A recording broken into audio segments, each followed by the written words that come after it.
This team of dragons destroyed in the Retro Cup. Let me show you how insane these battles are. All right, ladies and gentlemen. So I've been extremely busy between my two jobs, and Indigo Disc just came out yesterday, and I've been playing that on my second channel, Daily Sassifrass. If you're interested in that, you should definitely follow that channel. But yeah, today I'm going to showcase a Retro Cup video. I didn't get a chance to really showcase many battles or sets at all this season so far because I've been so busy, I've barely gotten to play. And I started using this team randomly. I used Shadow Dragonite lead with Kingdra and Hakamo-o. And as you saw, we had the Pidgeot lead and we pretty much were able to overcome that. We have a Cresselia here, which we're not going to be too afraid of, honestly, because we can tank some of these grass nuts. But I was playing this team, I just kind of randomly threw it together, kind of seeing how strong Dragon's been recently, especially in the Retro Cup where there's no fairy types. And wow, it was actually kind of insane, some of these matches. I really wish I made more time or had the energy or time to actually do more of my sets, because I feel like if I could have run this team a little more, I could have gained a lot of positive sets from it, but that's quite okay. I mean, we got the Holiday Cup that's live by the time this video is up, and I will be trying to touch upon that. But yeah, I just wanted to post this video regardless because I just thought it was kind of insane how some of these matches ended up playing out. But we ended up getting a Wishcash here as a lead, and my opponent decided to just switch out into Frostlass, which can seem scary because we have a team of dragons, but honestly, that's not the worst case scenario. And it ends up that they just don't even shield the Dragon Claw, which I thought was very interesting considering how strong Frostlass was there. But maybe they were looking at it as like they could just get a lot of fast attack damage off. I'm not entirely sure. But in comes Surfetch, which, you know, definitely does a lot of damage. Like, not going to deny that fact. But fortunately, we get the attack drop from Okazuka, which is very helpful in taking some of this counter damage. I am just going to bring a Hakamo-o here instead of Dragonite, and they do end up just insta-swapping out Surfetch, and it was obvious this was a Mud Bomb based on when they threw it, and I was not really worried about it, and pretty much they're just going to keep throwing Mud Bombs here. And Hakamo-o, I built this in the Fighting Cup a couple seasons ago, and this Pokemon is pretty bulky for what it is. I mean, it's like one of those middle evolutions that are in the Great League that tend to have decent bulk, and I think because it has Dragon Tail as its fast attack, it does end up helping rack up damage. This team is essentially a fast move damage team. So we get the Altaria lead, and I stay in initially thinking, well, this is not the worst. I mean, we have Dragon Claw, they have Sky Attack, but they end up switching in their Lantern, which I'm quite okay with because Hakamo-o can pretty much wall Lantern's attacks. So I just bring in Hakamo-o, and I'm going straight for a farm down. And they're going to bring back an Altaria, but I do have Dragon Claws built up now, so I can throw double Dragon Claw and pretty much get rid of this Altaria's shields. So now we're up 2 shields, and crazy enough, Hakamo-o survives because my opponent wants to go for the farm down here to save their energy, and yeah, I end up living like 1 HP in a dream and just removing it with a Dragon Claw. Hakamo-o was so good in this cup. I legitimately wish, like, I know I've already stated this, that my desire is that I wish I had more time and such to play, but I had no idea like how strong or OP like an all dragon team could potentially be. I mean, obviously a lot of people have been running ice types in this format. I mean, you'll see we've actually faced a lot in these sets, but they really can't handle the fast move damage regardless of the fact that they are able to do super effective damage. It's kind of crazy. But yeah, as you can see here, we're like chunking away with Dragon Tail, and yeah, like look at that. That's like crazy. We just barely get down, and at this point I figured we could probably just bring in Kingdra and eat a move, which, you know, it's fine. Avalanche more than likely is going to be the move they throw. And in comes Swampert in the back line, and I decided to just kind of stay in.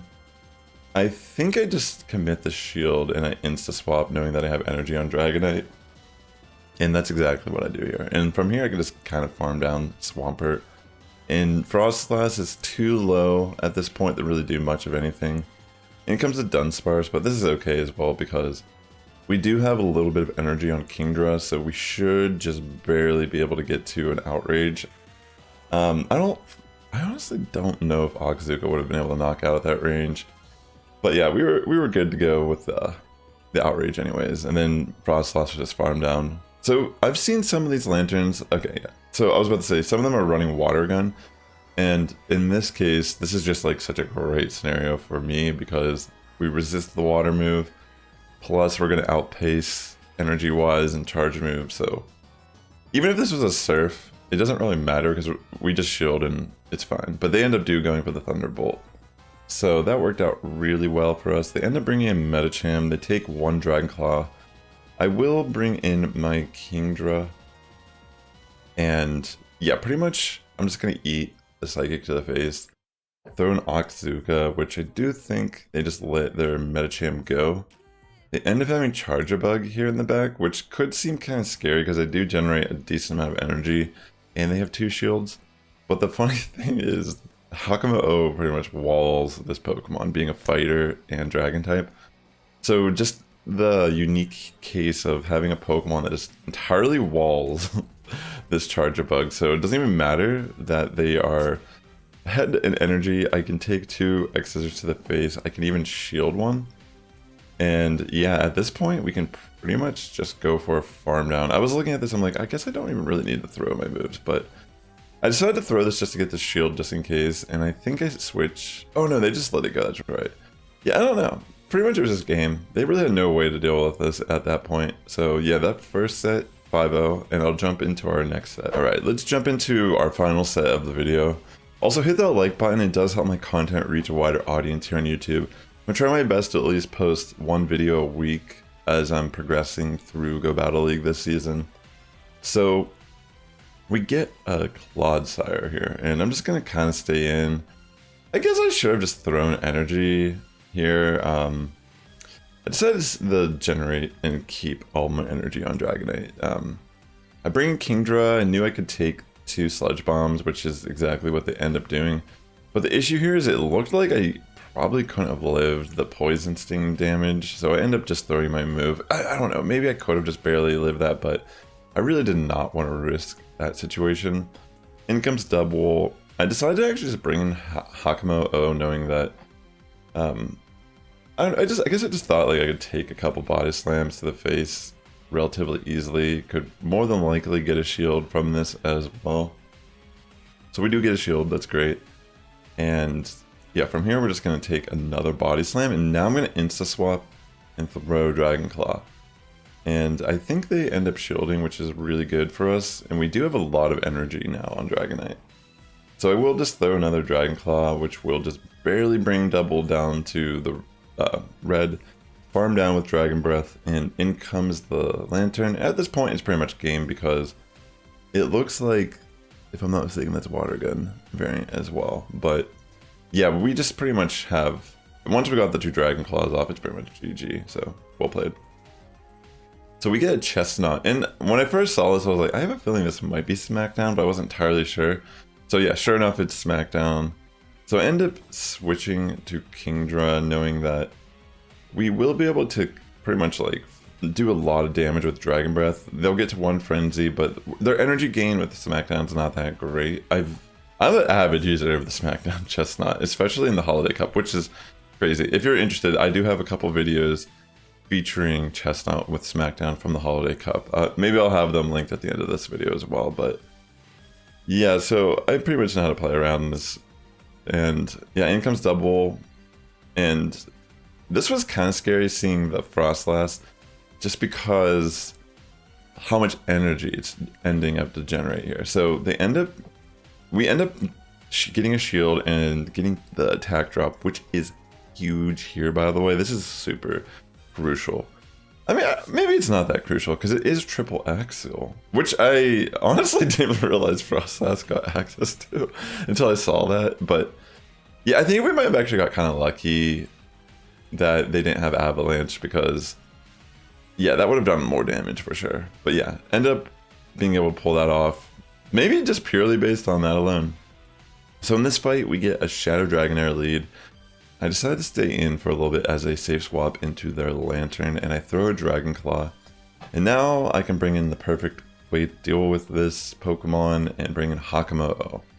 So pretty much I can safely not shield. It doesn't matter if it's Thunderbolt, we can just not shield. And it's pretty clear they're just going to keep throwing Surfs. So we build up a little bit of energy, and from here I'm going to throw one of my Dragon Claws, and I think I just farm down and keep my energy for Shadow Dragonite.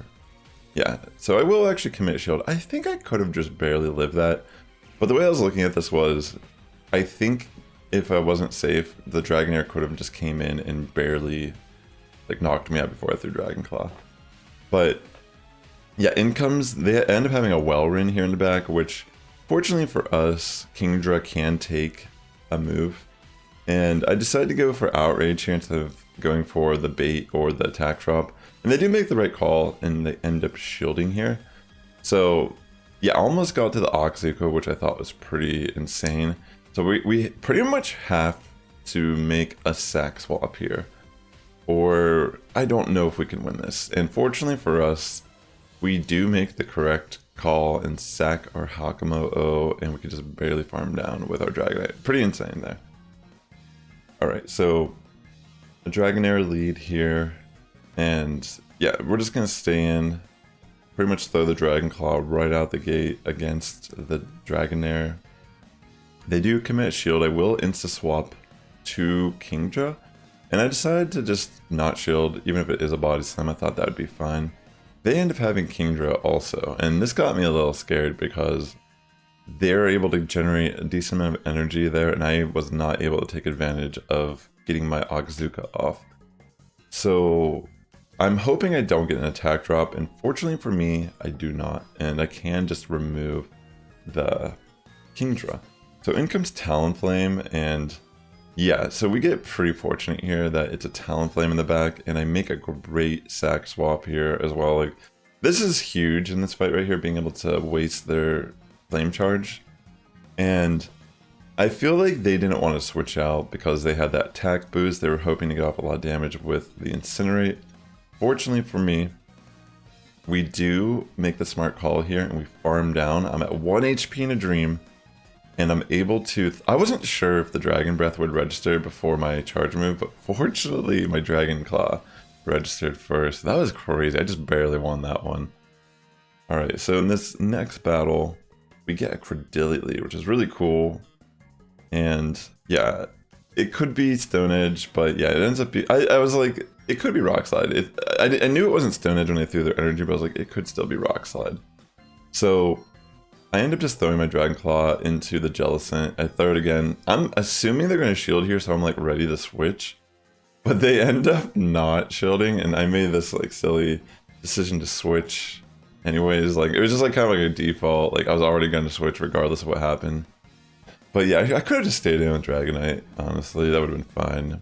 But I decided to just take a Grass Knot and I go for the Oxzuka, and I think they just let it go.